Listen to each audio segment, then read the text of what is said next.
নমস্কার বন্ধুরা, আমি শর্মিষ্ঠা কিচেনে সবাইকে স্বাগত। আজকে আমি আপনাদের সঙ্গে ডিমের একটা দুর্দান্ত রেসিপি শেয়ার করব, আর ভিডিওটা আপনারা প্রথম থেকে শেষ পর্যন্ত অবশ্যই দেখবেন। চলুন দেখে নিই কীভাবে বানাই। আর এই রেসিপিটা আপনারা রুটির সাথে খেলে একদম দুর্দান্ত লাগবে, একদম অসাধারণ। না খেলে আপনারা বুঝতেই পারবেন না এটা কতটা খেতে ভালো হয়। চলুন দেখে নিই কীভাবে বানাই। এখানে আমি দুর্দান্ত স্বাদের ডিমের একটা রেসিপি আপনাদের সঙ্গে শেয়ার করছি।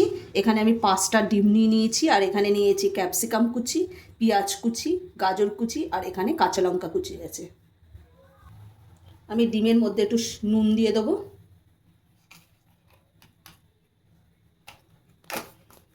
এবার আমি চামচ দিয়ে ফেটিয়ে নেব ডিমগুলোকে। আমার ডিমটা ফেটানো হয়ে গেছে। আমি গ্যাসটা ধরিয়ে দিয়ে কড়াইটা বসিয়ে দিয়েছি। কড়াইয়ের মধ্যে আমি অল্প একটু সাদা তেল দিয়ে দেবো ডিমটা ভাজার জন্য। এবার আমি তেলটাকে ভালোভাবে গরম করে নেব। তেলটা ভালোভাবে গরম হয়ে গেছে, আমি একটু খুন্তি দিয়ে ভালোভাবে নাড়িয়ে নিচ্ছি। এর মধ্যে আমি যে ডিমটা ফেটিয়েছিলাম সেটা আমি দিয়ে দেবো।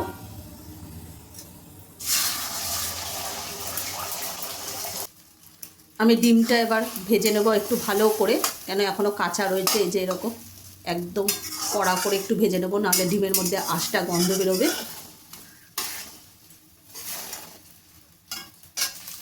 আমার ডিমটা ভাজা হয়ে গেছে, এবার আমি নামিয়ে নেব।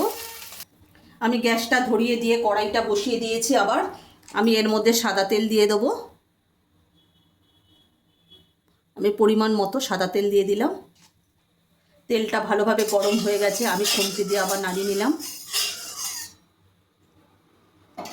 এবার আমি পেঁয়াজ কুচিগুলো দিয়ে দেবো।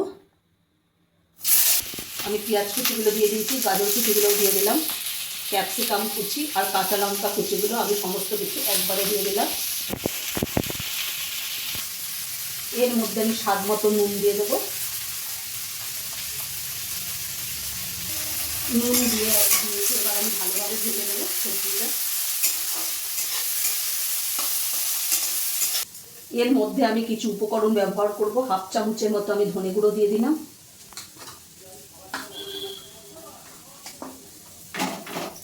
আর 1 চামচ আমি গোলমরিচ গুঁড়ো দিয়ে দিলাম। আমি এখানে বেশি উপকরণ ব্যবহার করব না।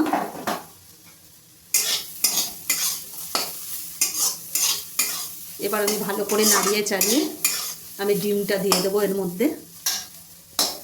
আমি ডিমগুলো দিয়ে দিলাম। ডিমটা আমি সবজির সাথে ভালোভাবে ভেজে নেব। আমি 2 চামচের মতো টমেটো সস দিয়ে দেবো,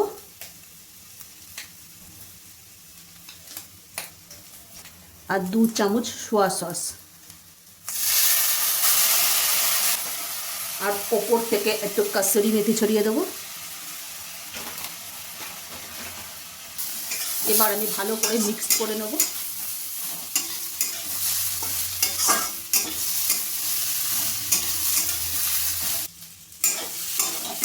আমার এই ডিমের এই দুর্দান্ত রেসিপিটা একেবারে রেডি, আর আপনারা একবার অবশ্যই এইভাবে বাড়িতে বানিয়ে খেয়ে দেখবেন।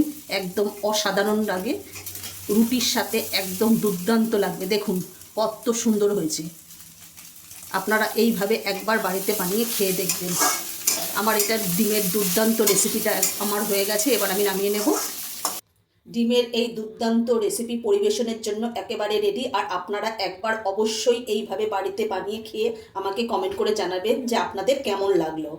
আজকে যদি আমাদের এই ডিমের রেসিপিটা যদি ভালো লেগে থাকে তাহলে লাইক, কমেন্ট, শেয়ার এবং সাবস্ক্রাইব করতে ভুলবেন না। আর অবশ্যই এভাবে বাড়িতে বানিয়ে খেয়ে দেখবেন।